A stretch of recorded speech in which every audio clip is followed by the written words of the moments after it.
Buzzing stock खास पेशकश हमारी, जहां पर होती हैं खबरें, खबरों के चलते देखने को मिलता है एक्शन। क्या होना चाहिए आपका रिएक्शन, ये बताएंगे हमें शरद जी। खबर बताएंगे हम और निर्णय लेंगे आप।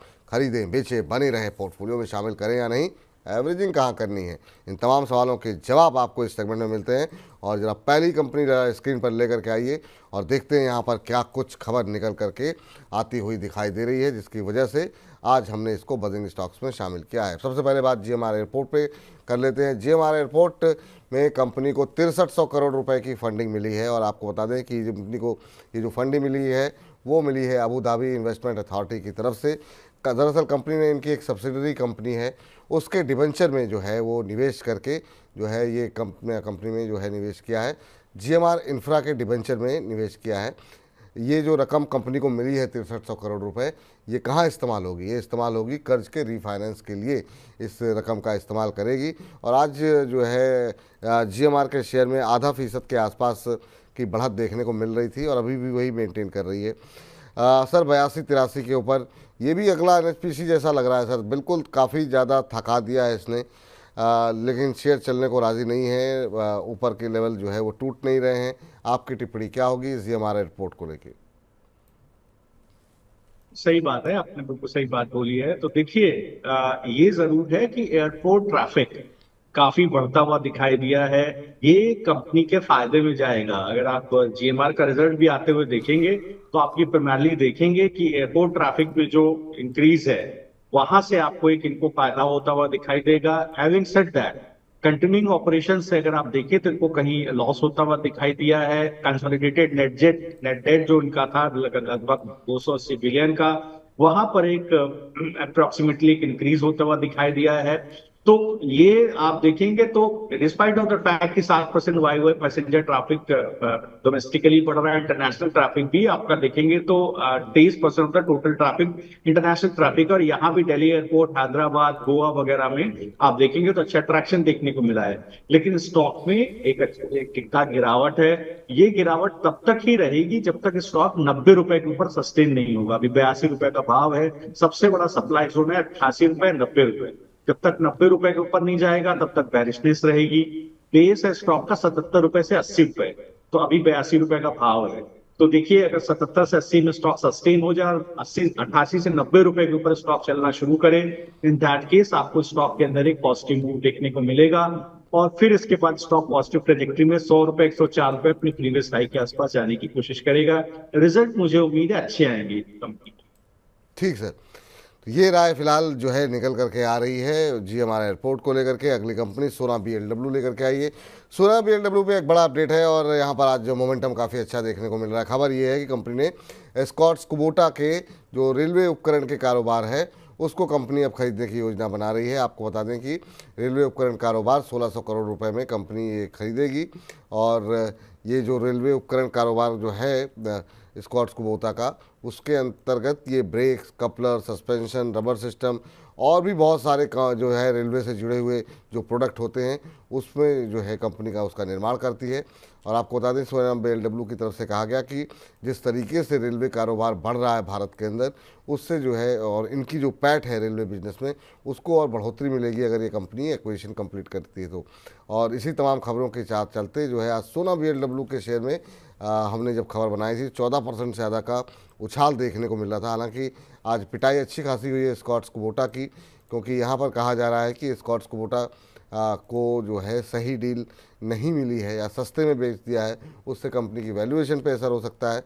तो इस वजह से आज हम देख रहे हैं कि ठीक ठाक पिटाई के बाद जब हमने खबर बनाई तब 6% नीचे था। हालांकि शुरुआत में तो ये 10% तक नीचे पहुंच गया था। पहले ज़रा बात कर लेते हैं सोना की बात कर लेते हैं कि वहाँ पर क्या स्थिति देखने को मिल रही है। सर क्या सलाह रहेगी आपकी और इस नई डील को, इस नए एक्विजिशन को कैसे पढ़ रहे हैं आप? ठीक। तो देखिए, अगर आप स्कॉट्स कुबोटा के बिजनेस को देखें, जो रेलवे इक्विपमेंट डिवीजन का बिजनेस है, रेलवे ब्रेक सिस्टम्स का, ये बहुत ही काफी अट्रैक्टिव फाइनेंशियल ट्रैक रिकॉर्ड है इसका। अगर आप फाइनेंशियल ईयर 21 के ऑनवर्ड्स देखें, फर्स्ट Q1 फाइनेंशियल ईयर 25 तक, तो इसके अंदर ईबिट मार्जिन आप देखेंगे तो अच्छा खासा 20% का ईबिट मार्जिन है। रिटर्न ऑन कैपिटल एम्प्लॉयड करीब 60% का है। तो रेवेन्यू भी अच्छा खासा आप देखेंगे तो 2400-2500 करोड़ रुपए के आसपास का रेवेन्यू है यहाँ पर। और यहाँ पर आप देखेंगे जो एक्विजिशन किया है कंपनी ने काफी ईपीएस एक्रेटिव है। यहाँ पर एंटरप्राइज वैल्यू करीब 16 बिलियन डॉलर की है। और ये मान करके चल रही है कंपनी की ये अगले एक साल में ईपीएस एक्रेटिव होगा। भी इस ईपीएस के अंदर आपको एक वैल्यू ऐड करता हुआ दिखाई देगा। अगर आप टेक्निकल चार्ट्स पर भी देखें तो सोना बीएलडब्ल्यू के अंदर एक अपवर्ड राइजिंग चैनल है जो 2000 मार्च 2023 से चल रहा है, जब भाव इसका 400 रुपए हुआ करता था। ये लास्ट वीक में कल जब रिजल्ट आया उस दौरान उसी का लो इसने बनाया था। डिस्क्लोजर है, क्लाइंट्स को रिकमेंडेड है, नीचे के लेवल पर का रिजल्ट अच्छे आए थे, आज सुबह रिकमेंड किया गया था। भाव टारगेट दिया गया 830 और 950, होल्डिंग पीरियड है दिसंबर तक। तो बिल्कुल अगर कोई है तो बना रहे डिप, और कोई नहीं है तो डिप्स पे बाय करने, कोई आज कूदे नहीं इसके अंदर, डिप्स पे बाय करने अभी भी डिप्स आएंगे इसके अंदर, ऐसा नहीं है। आपको हो सकता है गिरावट में 705 या हो सकता है 680 तक भी मिले तो 20-20 रुपए करके डाले। 830 950 के टारगेट आपको अगले क्वार्टर तक देखने को मिलेंगे, 1-2 क्वार्टर तक जरूर इसको होल्ड करें। एस्कॉर्ट्स में पूछ सकते हैं क्या? आज तो ठीक ठाक पिटाई हो गई थी एस्कॉर्ट्स की। हालांकि ये बात सही है कि शेयर के अंदर लोअर लेवल से फिर जो है दोबारा एक रिकवरी देखने को मिली। एक समय हम देख रहे थे कि काफ़ी तेज़ी के साथ जो है वो शेयर की पिटाई हो रही थी। अभी भी 7.25% के आसपास की गिरावट देखने को मिल रही है। लेकिन आज का 3346 का लो बनाया है सर इसने। आप कैसे देख रहे हैं स्कॉट्स कुबोटा को? देखिए इसके ऊपर डबल वैमी है। अगर आप देखें तो एक्चुअल का रिजल्ट देखिए, नेस्ले का रिजल्ट देखिए, या आप जैसे अगर कॉन्फ्रेंस कॉल आप देखिए जब एल&टी फाइनेंस वगैरह का आप देखेंगे तो आप उसमें समझ में आ जाएगा कि जो रूरल डिमांड है, लेकिन इसके बावजूद जो फेस्टिव सीजन है काफी म्यूटेड है। बजाज ऑटो के रिजल्ट से सामने आ गया था। ये देखिए टू व्हीलर डिमांड कहीं ना कहीं आप देखेंगे तो जो जो ट्रैक्टर की डिमांड है, टू व्हीलर की डिमांड है, वो सब म्यूटेड रहने वाली है। तो वैसे भी स्पॉट्स के अंदर उसका असर दिखाई दे रहा था। तो इस डील के बाद आप देखिए तो विचेवर इस डील से कुछ ज्यादा फर्क नहीं पड़ता। मुझे लगता है काफी इसका हैंगओवर वो फेस्टिव सीजन सेल्स का है। तो पहले इसके अंदर शॉर्ट्स बन गए थे 4,4200 के आसपास ही इसके अंदर शॉर्ट्स बन गए थे, जो अब ज्यादा प्ले आउट कर रहे हैं। तो मुझे लगता है ये गिरावट आप इसको अब पहली बार ये काफी समय के बाद आप देखेंगे तो करीब जैसा मैं देख पा रहा हूं मार्च 2024 के बाद जब ये 2700 रुपए का भाव था, पहली बार अपने 50 वीक एक्सपोनेंशियल मूविंग एवरेज के नीचे को सस्टेन भी नहीं करने की कोशिश कर रहा है, उसके नीचे खिसकने की कोशिश कर रहा है। लेकिन मुझे उम्मीद है कि उसको सस्टेन करेगा। तो लंबी अवधि के लिए जो खरीदना चाहता है साल 2 साल के लिए, उसके लिए गोल्डन अपॉर्चुनिटी है। कंपनी बहुत अच्छी है, स्कॉट्स कोबोटा बहुत अच्छे मार्जिन आते हैं, बहुत अच्छा प्रोडक्ट लाइन है। रूरल डिमांड वाई बेसिस पर हमेशा ही अच्छी रहती है, थोड़ा बहुत अब सिक्वेंशली इधर उधर मान लीजिए खराब होती है। तो आप अगर चाहेंगे तो स्टॉक को लंबी अवधि वाले इस वक्त लैच ऑन करेंगे और स्टॉक को जरूर खरीदेंगे। चलिए, तो ये बात निकल करके आई है स्कॉट कुबोटा के ऊपर। और अगली कंपनी जरा स्क्रीन पर लेकर के आइए, जरा देखते हैं यहाँ पर क्या कुछ खबरें हैं और जिसके चलते बात हम कर लेते हैं पेटीएम की। पेटीएम के आपको बता दें कल भी अपडेट आई थी, परसों कंपनी का रिजल्ट आए थे। कल खबर जो आई थी उस पर हमने देखा कि रिएक्शन काफ़ी अच्छा देखने को मिला। अब खबर आई है सिटी ने जो है वो सेल से बढ़ा करके सीधे बाय रेटिंग कर दी है। और लक्ष्य को में भी हमने देखा अच्छा खासा इजाफा हुआ है, 440 रुपये से सीधे बढ़ा करके कर दिया है 900 रुपये पेटीएम के लक्ष्य को। हालांकि आपको बता दें कि ये भी जो है जो लिस्टिंग प्राइस से नीचे है। एनपीसीआई ने यूपीआई के नए ग्राहक को जोड़ने की मंजूरी जो है वो कल की खबर थी वो। इसके अलावा फरवरी 2024 में एनपीसीआई ने नए ग्राहकों को जोड़ने पर इन पर रोक लगाई थी। कल एक बड़ी राहत मिली है और नए जो छूट मिली है वो उससे यूपीआई ट्रांजैक्शन वॉल्यूम में कम शेयर में बढ़ोतरी होती हुई दिखाई देगी। और आज जो है हम देख रहे हैं कि सिटी ने लक्ष्य भी बढ़ा दिया है। तो तब काफ़ी सारी चीज़ें पॉजिटिव होती हुई यहाँ पर पेटीएम के शेयर में देखने को मिल रही है। और जब हमने खबर बनाई थी तब ये चल रहा था करीब 4% के आसपास की मजबूती पेटीएम के शेयर में देखने को मिल रही थी। अभी की अगर बात करें तो अभी भी अच्छी मजबूती यहाँ पर देखने को मिल रही है, 3.5-4% ऊपर। पेटीएम सर क्या भरोसा कर सकते हैं 772 के आसपास, या आपको लगता है कि आ गई 2 दिन की रैली बहुत है, अभी किनारे होना चाहिए? तो डिस्क्लोजर देना चाहेंगे, क्लाइंट्स को रिकमेंडेड था नीचे के लेवल पर। तो पहले भी मैंने कई बार शायद जब मौका मिला तो जिक्र किया है कि देखिए कंपनी को अगर आप देखें तो यहाँ पर ऑपरेशन रेवेन्यू इस क्वार्टर में करीब 16,500 मिलियन के आसपास, मतलब 1660 करोड़ के आसपास आया है। सिक्वेंशियली आप देखें तो 10.5% की इंक्रीज दिखाई दी है सारे बिजनेस सेगमेंट में, एक्सेप्ट मार्केटिंग। सभी जगह पर आपको जो है एक अच्छी ग्रोथ देखने को मिली है। पेमेंट प्रोसेसिंग चार्जेस यहाँ पर भी देखें तो क्वार्टर एंड क्वार्टर आप देखेंगे तो चार्जेस फ्लैट रहे हैं, बट वाई वाई बेसिस पर आप देखेंगे तो अच्छा खासा ट्रैक्शन देखने को मिला है। इसके अलावा अगर आप देखेंगे तो स्टैंडर्ड इबिटा लॉस यहाँ पर थोड़ा सा आपको कमी देखने को मिली है। अगर आप इबिटा बिफोर ईसॉप इबिटा देखेंगे तो यहाँ पर कम से कम आप देखेंगे अब वो गिरा, अब वो करीब -11.2% के आसपास आ गया, जो फर्स्ट क्वार्टर में -36.3% था। तो देखिए धीरे धीरे कंपनी प्रॉफिट में आ रही है। पेटीएम मैंने फर्स्ट क्वार्टर में भी मैनेजमेंट कमेंट्री में बोला था कि साहब एक क्वार्टर तो प्रॉफिटेबल देखे मानेंगे, तो देखिए उस लाइन पर कंपनी काम करती हुई दिख रही है। तो देखिए मुझे लगता है बिल्कुल स्टॉक के अंदर अगर कोई है, कितना भी लोग इसको अब्यूज करें चाहे कोई भी बोले, लेकिन सवाल जो है वो है 786 का भाव देखिए इसका मुझे लगता था आएगा। नीचे जो है 400 450 के भाव से जो है रिकमेंड करना शुरू किया था, मुझे लगता है 786 का भाव आ गया। अब ये सब न्यूज चल रही है, अब ब्रोकरेजेस इसको रिकमेंड कर रहे हैं, तो थोड़ा सा प्रॉफिट बुक करने की जरूरत है 786 के आसपास। इसके बाद सस्टेन करें इस जोन को, क्योंकि ये जोन वो है जब ब्रेकडाउन मिला था जनवरी 24 में सी जोन से, इसके ऊपर थोड़ा दो चार दिन चार्जेस सस्टेन करें तब खरीदिए, फिर आपको ये दोबारा 990 रुपए तक दिखाई देगा, लेकिन 2-3 दिन का इंतजार कीजिए, अभी प्रॉफिट बांधिए। जी चलिए, अब जरा नवीन फ्लोरिन लेकर के आइए। रिजल्ट्स आए थे यहाँ पर, रिजल्ट्स अच्छे देखने को मिले हैं, खासतौर से जिस तरह के दबाव में नतीजे आए। दूसरी तिमाही में कंपनी की आय करीब 10% बढ़ी है, 9.9% बढ़ करके 518 करोड़ रुपए रही। वहीं अगर हम बता दें कंपनी के एबिटा की बात करें तो इसमें जो है करीब 9.2% की बढ़त रही, और ये बढ़ करके पहुँच गया है 107 करोड़ रुपये। केमिकल सेगमेंट में हालांकि आय जो है वो 15% घटी है, और ये घट करके 158 करोड़ रुपये रही। जिस तरीके से माहौल देखने को मिला है, कमज़ोर माहौल में कंपनी ने अच्छा प्रदर्शन किया है। कंपनी को दूसरी छिमाही से भी बेहतर ऑर्डर की उम्मीद बद कंपनी की तरफ से जो आज जानकारी दी गई मीडिया को, उसमें जो है आने वाले समय को लेकर काफ़ी उत्साहित हैं, और जो कमेंट्री रही पॉजिटिव और जिस तरह के माहौल में ये ग्रोथ दिखाई है उसके लिए बाज़ार ने, हम देख रहे हैं कि अच्छी पॉजिटिव जो है टिप्पणी दी है, और 3% से ज़्यादा की शेयर में बढ़त देखने को मिल रही है। सर आपकी राय क्या होगी? नवीन फ्लोरिन 3397 3398 का भाव।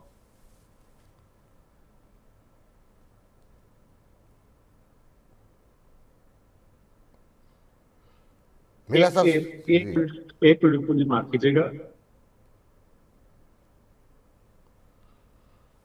जी, नवीन फ्लोरिन पे देखिए। अगर हम जी जी जी जी जी देखिए देखिए ऐसा रिजल्ट फ्लैटिश थे। अगर आप देखें तो इबिटा बढ़ा क्योंकि रॉ मटेरियल और इनकम एक्सपेंसेस में कमी देखने को मिली, सबसे बड़ा फ्लैटिश रिजल्ट। लेकिन अगर आप देखें तो जो रेवेन्यू प्रोजेक्शन है कंपनी का बहुत बढ़िया है, मैनेजमेंट ने दिया है, तो स्टॉक आज शॉर्ट्स काट करके ऊपर की तरफ भागता हुआ दिखाई दिया है। अगर आप देखेंगे तो एक सिमेट्रिकल ट्रायंगल पैटर्न इसके अंदर बन रहा है गिरावट के बाद। इसका ब्रेकआउट आता है 3500 के पास, तो अभी मत जब मारिए, 3500 के ऊपर सस्टेन होने दीजिए। 3100 पर सपोर्ट है, 3150 पर 3150, 3400, 3500 ये जोन इसका कंसोलिडेशन जोन है।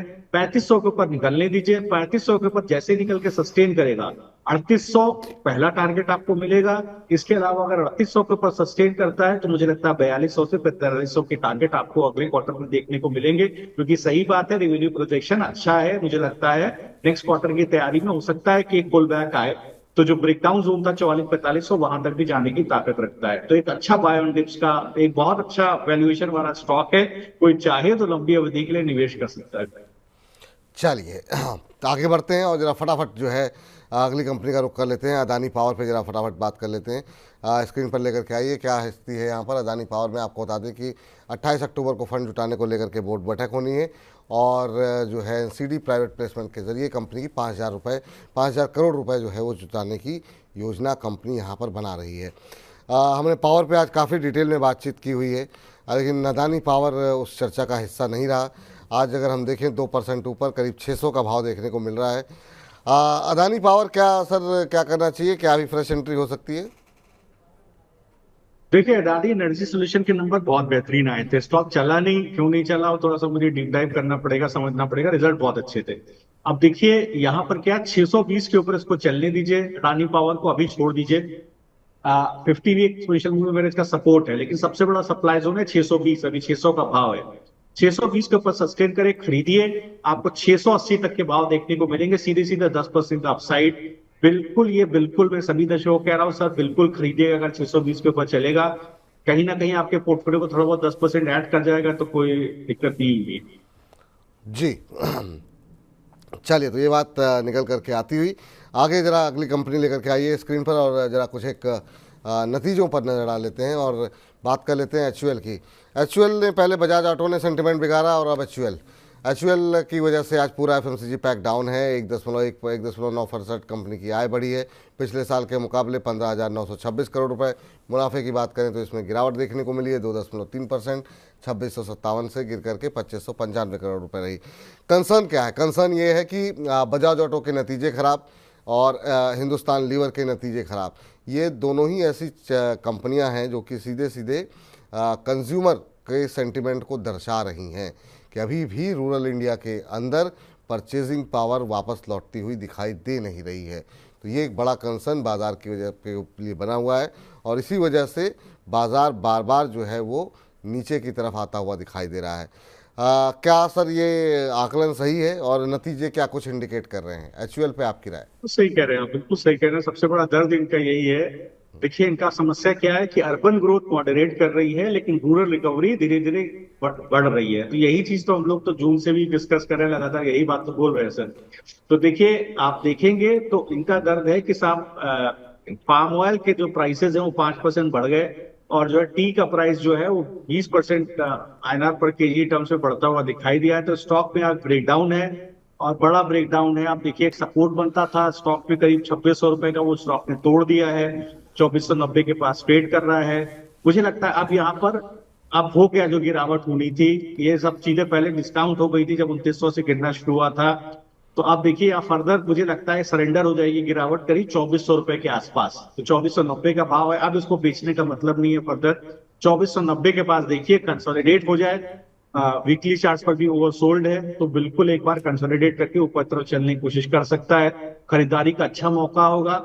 जो लोग एचयूएल प्रेमी हैं, जिनको लगता है कि हाँ सब एचयूएल एक वन ऑफ द स्टॉक्स होना चाहिए पोर्टफोलियो के अंदर, उनके लिए बहुत अच्छा मौका है। बहुत अच्छे भाव पे मिल रहा है, बिल्कुल खरीदिए 2-3 साल की अवधि के लिए। आप देखिएगा अर्बन ग्रोथ भी कभी ना कभी आपको बढ़ती हुई दिखाई देगी, और स्टॉक अच्छा चलेगा तो 3000 का टारगेट तो बिल्कुल मान के चलेगा। तो 2400 से 3000, 20% तो ऐसे ही हो गया सर। तो इतने मॉडरेट एक अच्छे कंजर्वेटिव स्टॉक में अगर आपको 20% रिटर्न मिल जा रहा है साल 2 साल में, तो बहुत अच्छी बात है। बहुत अच्छी बात है, सही बात है। पिरामल फार्मा लेकर के आइए। पिरामल फार्मा के भी रिजल्ट्स आए हैं, और पिरामल फार्मा के रिजल्ट्स की वजह से यहाँ पर क्या कुछ एक्शन देखने को मिल रहा है ज़रा जानते हैं। लेकिन सबसे पहले रिजल्ट पे नज़र डालते हैं। तो यहाँ पर आपको बता दें, आय में हमने देखा कि करीब 17% के आसपास की बढ़त देखने को मिली है, और ये 2242 करोड़ रुपए रहा 1911 करोड़ से बढ़ करके। इबिट्टा पे बात कर ले तो इबिट्टा में भी 29% की बढ़त देखने को मिली, और ये 266 से बढ़ करके सीधे पहुंच गया 342 करोड़ रुपए। तो मार्जिन्स की अगर बात करें तो मार्जिन्स में इजाफा है, 13.9% से बढ़ करके सीधा सीधा पहुंच गया 15.2% के आसपास। मुनाफे में काफ़ी अच्छी बढ़त 5 से बढ़ करके, और सीधे सीधे 23 करोड़ रुपए, 360% का इजाफा यहाँ पर देखने को मिला है। सर, शानदार नतीजे रहे पिरामल फार्मा के। 19%, 20% के आसपास की तेजी, 19-19%। क्या करेंगे अब, क्या कहेंगे आप पिरामल फार्मा को लेकर के? फार्मा हालांकि आज उतना तेज नहीं है, लेकिन पिरामल फार्मा ने अकेले ही मोर्चा संभाला हुआ है। देखिए, ऐसा ऐसा अगर आप देखेंगे तो तीसरा सबसे बड़ा सीडीएमओ है। और मैंने पहले भी एक बार शायद मुझे मौका मिला था तो जिक्र किया था कि जैसे बायोसिक्योर एक्ट यूएस में आया है, तो 4-5 कंपनियां चाइना की तो ऐसे ही कट गई, जिनको की सरकारी ऑर्डर मिलना बंद हो गए। तो वहां पर पिरामल फार्मा को भी फायदा होता हुआ आने वाले समय में भी दिखाई देगा। तो देखिए, सीडीएमओ सेगमेंट में आप देखेंगे तो कमर्शियल ऑर्डर में अच्छी ग्रोथ रेवेन्यू में दिखाई दे रही है, इसीलिए स्टॉक भाग रहा है। तो अगर आप देखिए तो सीडीएमओ सेगमेंट में एबिटा मार्जिन में भी एक अच्छा ट्रैक्शन दिख रहा है, ऑपरेटिंग लेवरेज भी अच्छा खासा दिख रहा है। तो आप देखिए यहाँ पर 24% की वाई ग्रोथ है रेवेन्यू में, और अगर आप हाफ ईयरली बेसिस पर देखें तो 21% की ग्रोथ देखने को मिल रही है इस पर्टिकुलर सीडीएमओ सेगमेंट में, जो सबसे ज्यादा बेहतरीन है। तो ये सारी चीजें स्टॉक को भगा रही हैं। डिस्क्लोजर है, क्लाइंट्स को मैंने रिकमेंड किया था 208 रुपए के भाव पे 250 के 257 के टारगेट के लिए, जो आ गया, प्रॉफिट बुक हो गया। अब आगे इसको होल्ड नहीं करना, सब न्यूज डिस्काउंट हो गई। अब जबरदस्ती चेस करने का मतलब है, थोड़ा सेटल होने देते हैं 1-2 दिन, फिर इसके बाद देखेंगे। तो इसके बाद अगर सेटल हो जाएगा, मुझे लगता है अगर 243, अभी 257 का भाव है, अगर 243 के ऊपर भी सस्टेन रहता है तो बिल्कुल मुझे लगता है तब ये 280-300 रुपए तक जा सकता है। लेकिन अब इसमें रिस्क रिवॉर्ड थोड़ा सा खराब हो गया है। रिस्क रिवॉर्ड जो है रेशियो वो थोड़ा सा ख़राब हुआ है।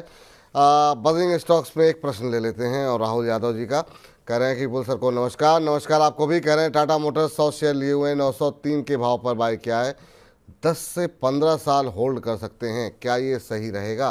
प्लीज़ बताएं। मेरी उम्र 37 साल है।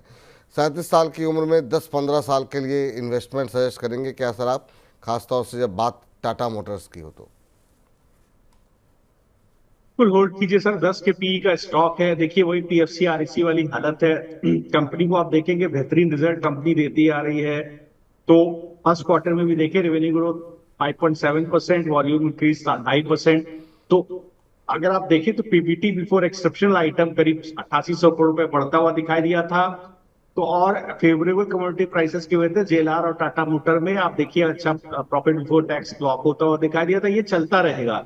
जी देखिए ये कंपनी के नंबर्स इस तरह के आते रहेंगे। इस ईवी सेगमेंट में कंपनी ने बहुत जबरदस्त वैल्यू अनलॉकिंग की है।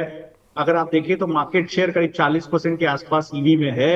ये बढ़ेगा या अगर सस्टेन भी हो गया फॉर दैट मैटर आने वाले 10 साल, तो भी देखिए कहीं स्टॉक पहुंच जाएगा। ये आपको अच्छा खासा अगर 40 के पी पर भी ट्रेड करता हुआ दिखाई देगा तो आपका पैसा आप आराम से मान लीजिए 8 से 10 गुना हो जाएगा।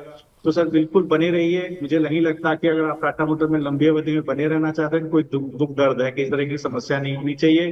टेक्निकल चार्ट्स पे देखें तो एक सपोर्ट है 900 रुपए के आसपास छोटी अवधि में।